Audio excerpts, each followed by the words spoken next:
It is a masterpiece of Gothic architecture and the most revered landmark of the Austrian capital, Vienna's cathedral, the Stephansdom. The exquisite windows, the elaborately tiled roof, the grotesque grimacing gargoyles. These are but a few of the countless features that are associated with this place of worship, an edifice that has witnessed and weathered centuries of history, known good times and bad, and prevailed in every sense of the word, and thus it has become a symbol of continuity. Inside the cathedral, one is at first overwhelmed by the sheer dimensions and brilliant symmetry realized hundreds of years ago by medieval masters.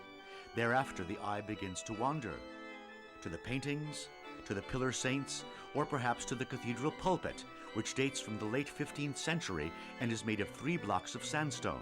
The fathers of the church are portrayed here, as well as the famous Fenstergucker, or window gazer, the self-portrait of the unknown pulpit artist.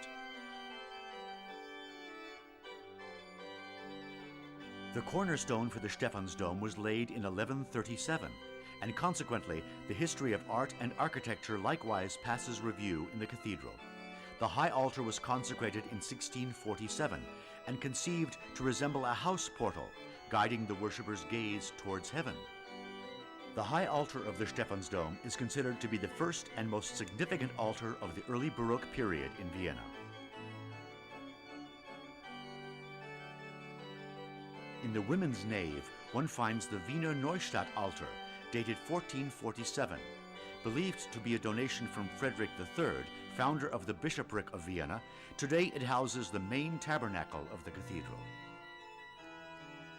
In 1991, to mark the 650th anniversary of the Albertine Choir, the Stephansdom received a new organ, which was installed in the Apostles' Choir.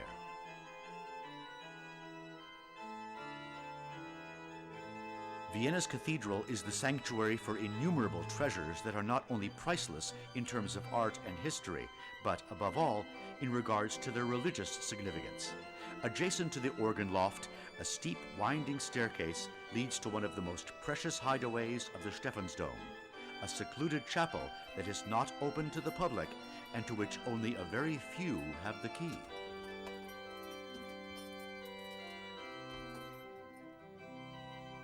This north upper chapel was completed in 1440 and houses the reliquary founded by Duke Rudolph.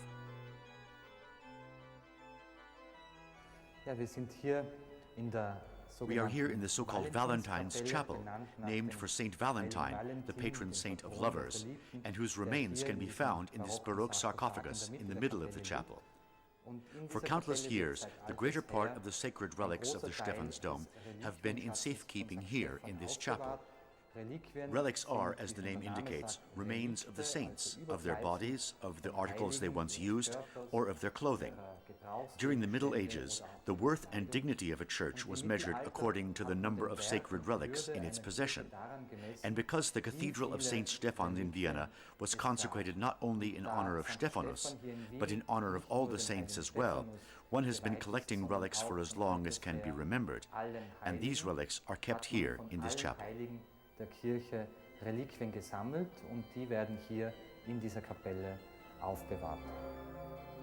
And of course, the beloved bell.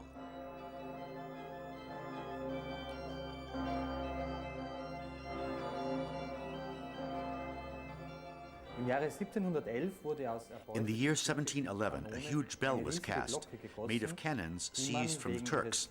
Because of its deep clang, it was named the Pummerin. During the devastating cathedral fire of 1945, the bell would crash down and be destroyed. In 1951, the new Pummerin would be cast in Upper Austria from the shards of its old namesake.